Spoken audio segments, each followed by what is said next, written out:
बिस्मिल्लाहिर्रहमानिर्रहीम अस्सलाम वालेकुम। एक नई वीडियो एक नई ब्लॉग के साथ आपकी खिदमत में हाज़िर हूँ। आज का जो टॉपिक है वो भी बहुत यूनिक है और बहुत इंटरेस्टिंग है। ऐसे लोग जो अपनी ट्रैवल हिस्ट्री को स्ट्रॉन्ग बनाना चाहते हैं, इस कंट्री का वीज़ा लगवाने के बाद आपके जो शेंजन के या यूएसए कनाडा वगैरह के जो वीज़ाज़ हैं उनकी रेशो बढ़ 70 to 80% बढ़ जाती है। और इस वीज़ा की बेस पे देखा गया है कि यूएसए ने भी लोगों को वीज़ा जो हैं वो ग्रांट किए हैं। आज की जो ये कंट्री है ये बहुत ही इंटरेस्टिंग कंट्री है। आप अगर काम के सिलसिले में जाना चाहें तो यहाँ पर वर्क अपॉर्चुनिटीज़ बहुत हैं। सैर के सिलसिले में जाना चाहें तो बहुत ज़्यादा ये खूबसूरत कंट्री है। और इसके अलावा अगर आप बिज़नेस करना चाहें तो बिज़नेस अपॉर्चुनिटीज़ भी बहुत हैं। मैं बात कर रहा हूँ जी साउथ अफ्रीका की, जो एक अफ्रीकन कंट्री है और एक डेवलप्ड कंट्री है। बहुत ज़्यादा पाकिस्तानी हैं जो साउथ अफ्रीका में जॉब वगैरह कर रहे हैं या अपना काम कर रहे हैं। आज मैंने डिटेल में ये चीज़ें नहीं बतानी कि इस कंट्री के लिए, साउथ अफ्रीका के लिए कौन कौन से डॉक्यूमेंट्स रिक्वायर्ड हैं। डॉक्यूमेंट्स आलमोस्ट वही हैं जो सब कंट्रीज़ के लिए होते हैं। जस्ट मैंने इसका तरीक़ाकार बताना है और बताना है कि किस कितने टाइप के इसके वीज़ाज़ होते हैं, अगर और उनमें क्या क्या जो इश्यूज़ होते हैं वो आपको फेस करना पड़ते हैं। मज़ीद आगे बढ़ने से पहले आप सबसे रिक्वेस्ट है कि चैनल को सब्सक्राइब कर लें, बेल आइकन को प्रेस कीजिएगा, वीडियो को लाइक कीजिएगा, शेयर कीजिएगा और कमेंट करके बताइएगा कि आपको आज की वीडियो कैसी लगी है। अच्छा जी, साउथ अफ्रीका पाकिस्तानियों को पहले सिर्फ स्टिकर वीज़ा ऑफ़र करता था, लेकिन अब कुछ अरसे से उसने ई वीज़ा भी ऑफ़र करना शुरू कर दिया हुआ है। दोनों में डॉक्यूमेंटेशन सेम है, सारा कुछ सेम है। जस्ट थोड़ा डिफरेंस ये है कि जब आप स्टिकर वीज़ा के लिए अप्लाई करते हो तो आपको प्रॉपर एक फ़ाइल कंप्लीट करनी होती है। इसके बाद आप जैरीज़ में जाके उनसे अपॉइंटमेंट लेते हो, अपॉइंटमेंट डेट पे जाके आप डॉक्यूमेंट सबमिट करवा देते हो और तकरीबन कोई विद इन 2 वीक्स जो है वो आपको वीज़ा ग्रांट होकर मिल जाता है। अगर रिजेक्शन हो तो वो भी आपको, पासपोर्ट आपका वापस मिल जाता है। जबकि जो ई वीज़ा है इसमें भी तमाम चीज़ें सेम हो गई, आपने तमाम फाइल अपने रेडी करनी है, डॉक्यूमेंट्स रेडी करने हैं।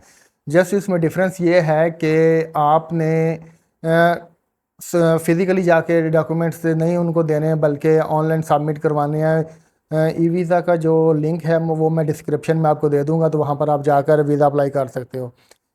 तमाम डॉक्यूमेंट्स वही हैं जो स्टिकर वीज़ा के लिए हैं। जस्ट इसमें आपने डॉक्यूमेंट स्कैन करके वहाँ पर अपलोड करने हैं और तकरीबन 2 से 3 हफ्ते के दौरान आपको जो है वो ईमेल के थ्रू रिप्लाई आ जाएगा।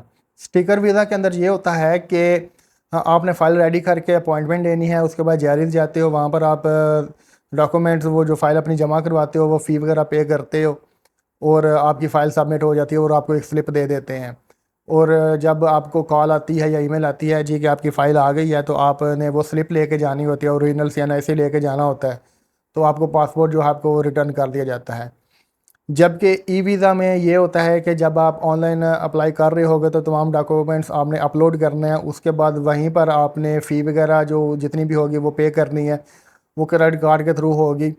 और इसके लिए कोई अपॉइंटमेंट ज़रूरी नहीं होती, तो जब चाहे आपके डॉक्यूमेंट्स रेडी हैं तो आप अपलोड करके फ़ी उधर ही ऑनलाइन पे करवा सकते हो।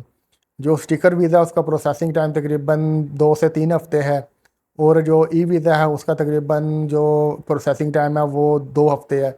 विद इन 2 वीक्स जो है आपको ईमेल के थ्रू रिप्लाई आ जाता है कि आया कि आपको वीज़ा ग्रांट हुआ है या रिजेक्शन आ गई है। यहाँ पर मैं आपको ये बताता चलूँ कि अगर आपने साउथ अफ्रीका का विज़िट वीज़ा लेना है, चाहे वो ई हो या स्टिकर हो, तकरीबन आपकी जो बैंक बैलेंस है वो तकरीबन 10 से 15 लाख के दरमियान होना चाहिए। इससे अगर ज़्यादा हो तो वो प्लस पॉइंट होता है और इससे कम हो जितना कम होता जाएगा तो वो वीज़ा जो मिलने की रेशियो है वो कम होती जाएगी।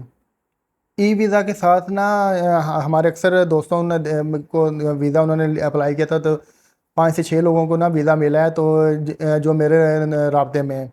लेकिन इशू ये है उनमें से 2 लोगों को एयरपोर्ट पर, लाहौर एयरपोर्ट पर इमिग्रेशन ने जाने से मना कर दिया। जब पता चला तो उन्होंने पूछा कि क्या रीज़न है, तो वो उन्होंने पूछा जी कि साउथ अफ्रीका इमिग्रेशन एक कोड इशू करती होती है कि आया ये वीज़ा जेन्युइन है या नहीं। सादे लफ्ज़ों में आप कह सकते हो कि ई वीज़ा की अप्रूवल वो कोड होता है, तो वो दिखाएं। वो कोड उनके पास नहीं था, तो उन्होंने वो इमिग्रेशन ने उनको घर भेज दिया। बाद में उन्होंने दोबारा उनकी इमिग्रेशन से रब्ता करके वो कोड जो था वो वाया ईमेल मंगवाया, तो फिर दोबारा उन्होंने ट्रैवल किया।